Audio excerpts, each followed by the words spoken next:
Why did Nokia phones fail? How did Nokia, once the king of mobile phones, go from dominating the industry to almost disappearing? Was it arrogance, bad decisions, or simply bad luck? Why did Nokia phones fail? Imagine this. It's the early 2000s, and almost everyone you know owns a Nokia phone. It's tough, reliable, and its battery lasts for days. You play Snake during class, and if you drop your phone, no problem. It survives. Nokia is on top of the world, selling millions of phones every year. Fast forward a decade, and everything changes. Suddenly, Nokia is no longer the leader. Touchscreen smartphones take over, and people stop buying Nokia devices. The brand that once ruled the mobile industry fades into the background. Nokia's rise and fall is one of the most dramatic stories in tech history. It's a case study in innovation, competition, and the consequences of failing to adapt. Understanding why Nokia failed isn't just about nostalgia, it's about learning from their mistakes. What can businesses, entrepreneurs, and even individuals take away from Nokia's downfall? And could it have been avoided? Main reasons for Nokia's failure. 1. Resistance to change, psychological and corporate culture. Nokia had a dominant market position, which led to complacency. The company underestimated the impact of touchscreen smartphones and believed their keypad-based devices would remain popular. Internally, Nokia's leadership was slow to react, fearing the risks of change. 2. Poor software strategy, technological and business reasons. While competitors embraced Android, Nokia stuck with Symbian OS, which was outdated and difficult for developers. When they finally switched, they chose Windows Phone instead of Android, a risky move that failed due to a lack of app support. By the time Nokia realized its mistake, it was too late. Apple and Android had already won the market. 3. Internal conflicts and bad leadership, corporate politics. Nokia had frequent leadership changes and internal power struggles, delaying crucial decisions. Instead of focusing on innovation, executives were more concerned with maintaining their positions and pleasing shareholders. Some engineers even warned about the smartphone revolution, but their concerns were ignored. 4. The Microsoft deal, strategic misstep. In 2013, Microsoft acquired Nokia's mobile division, hoping to revive it with Windows Phone. However, Windows Phone failed to attract users or app developers, leading to its discontinuation. By 2016, Microsoft had written off Nokia's phone business, marking the end of Nokia as a major player in mobile phones. 5. Strong competition, market and consumer behavior. While Nokia was struggling, Apple and Samsung were rapidly improving their devices. Consumers wanted touchscreen smartphones, app ecosystems, and seamless experiences, which Nokia couldn't provide. By the time Nokia tried to catch up, the market had already moved on. Nokia's failure wasn't due to one single mistake, but rather a combination of poor decisions, corporate politics, and an unwillingness to adapt. So, could Nokia have survived if they had made different choices? Real-life examples, research, and personal stories. 1. Real-life example. Apple's iPhone launch, 2007, versus Nokia's reaction. When Steve Jobs introduced the iPhone in 2007, it was a game-changer. A full touchscreen, an intuitive operating system, and access to apps. It revolutionized how people used phones. Meanwhile, Nokia executives dismissed it. They believed keypad phones and Symbian OS were the future. A former Nokia engineer even recalled how management laughed at the iPhone, saying, "No one wants a touchscreen-only phone." Scientific insight. Studies on innovation resistance show that companies with strong past success often develop a psychological bias called the status quo bias, a resistance to change due to overconfidence in existing systems. Nokia fell into this trap. 2. Research. Why did Symbian OS fail? A study by Gartner, 2010, showed that Symbian OS's market share dropped from 52% in 2006 to just 4.4% by 2012. While Android skyrocketed, developers found Symbian's coding complex, slow, and outdated compared to iOS and Android. Instead of adapting and switching to Android, Nokia stuck to Symbian too long and then made a risky bet on Windows Phone, which lacked developer support and apps. Result? Consumers moved to iPhones and Android phones, leaving Nokia behind. Personal story 1. A college student's dilemma, 2010. I can still picture that moment vividly, the summer of 2010. Standing in a bustling electronics store, staring at 2 phones in my hands.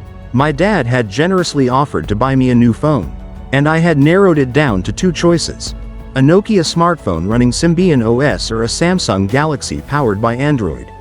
At the time, Nokia was still a household name, synonymous with durability and reliability. It was the brand that had dominated the mobile industry for years. But something felt different now. I spent nearly an hour testing both phones. The Nokia device felt sluggish, outdated, and uninspired. Navigating through the menus felt like walking through mud, slow, unresponsive, and frustrating.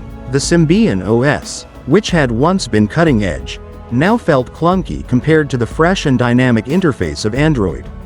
And then, there was the App Store. Nokia's OV Store felt barren, a ghost town compared to the rapidly growing Android market, now Google Play Store. I hesitated. Was I betraying a brand that had once been the king of mobile phones? Just a few years ago, owning a Nokia meant having the best. But now, as I held the 2 devices in my hands, I realized that the future wasn't with Nokia anymore. I chose the Samsung Galaxy. A year later, my decision felt even more justified. All my friends had moved to Android or iPhones. Nokia phones, once ubiquitous, started vanishing from stores. What had once seemed like an invincible giant was now struggling to stay relevant. This small decision I made as a college student was a microcosm of what was happening on a global scale. Consumers were voting with their wallets, and the verdict was clear. Nokia had been left behind. The world had moved on, embracing Android and iOS, while Nokia, once a leader, was now a fading memory. Personal story 2. A Nokia employee's confession, leaked in 2014. In 2014, a former Nokia engineer sat down for an anonymous interview, his voice tinged with both frustration and regret. He had spent years working at one of the most iconic mobile companies in history, witnessing its rise to dominance and its painful downfall. We saw it coming, he admitted. Many of us knew Symbian was outdated. We ran the tests. We saw the numbers. We could feel it slipping away. But leadership wouldn't listen. Inside Nokia's research labs, engineers like him had been tracking the rapid growth of Android. They saw how developers flocked to Google's platform, how app ecosystems thrived, and how consumers gravitated toward the new wave of touchscreen smartphones. They knew that if Nokia wanted to survive, it had to change. And so, they spoke up. We suggested switching to Android. Some of us even built experimental models to prove it could work. They believed Nokia could still be a dominant force in the mobile industry, if only leadership would allow them to adapt. But instead of embracing change, the top executives dismissed the idea. They were afraid. Leadership refused. The engineer continued. They thought if we switched to Android, we would look like followers instead of innovators. That single decision, driven by corporate ego and internal politics, sealed Nokia's fate. By the time the company reluctantly abandoned Symbian and placed all its bets on Windows Phone, the market had already chosen its winners. Android and iOS had taken over. Developers had moved on. App stores had flourished, and consumer loyalty had shifted. Nokia was no longer the industry leader, it was the struggling outsider, desperately trying to catch up. The engineer sighed. It was too late. We had already lost the market. This revelation highlights one of the biggest reasons behind Nokia's downfall: not a lack of talent, not a lack of resources, but corporate arrogance. They were so determined to protect their legacy that they failed to protect their future. Thought balloon. The question remains: if Nokia had listened to its own engineers and embraced Android in time, would they still be one of the biggest smartphone brands today? Practical lesson: adapt or be left behind. Nokia's downfall teaches us a critical lesson. No company or individual is too big to fail if they refuse to adapt. Small diamond embrace change. The world evolves rapidly. Whether in business, technology, or personal growth, staying in your comfort zone can be dangerous. Small diamond listened to the market. Nokia ignored consumer demands for better software and app ecosystems. Always pay attention to what people actually want, not just what you think they need. Small diamonds stay open to innovation. Being an industry leader today doesn't guarantee success tomorrow. Constantly learning, evolving, and improving is the only way to stay relevant. Light bulb personal takeaway. Whether you're running a business, managing a career, or just making life decisions, never let past success make you resistant to new opportunities. So, ask yourself, are you adapting to change? Or are you risking becoming the next Nokia in your field? If a company as powerful as Nokia could fall so quickly, what does that say about the importance of adaptation and innovation? Could the same thing happen to today's tech giants? And more importantly, what can we learn from Nokia's mistakes to avoid making them in our own lives?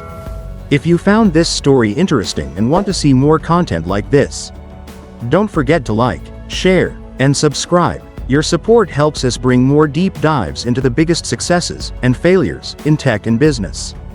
Also, let us know in the comments, do you think Nokia could have survived if they had made different choices? We'd love to hear your thoughts.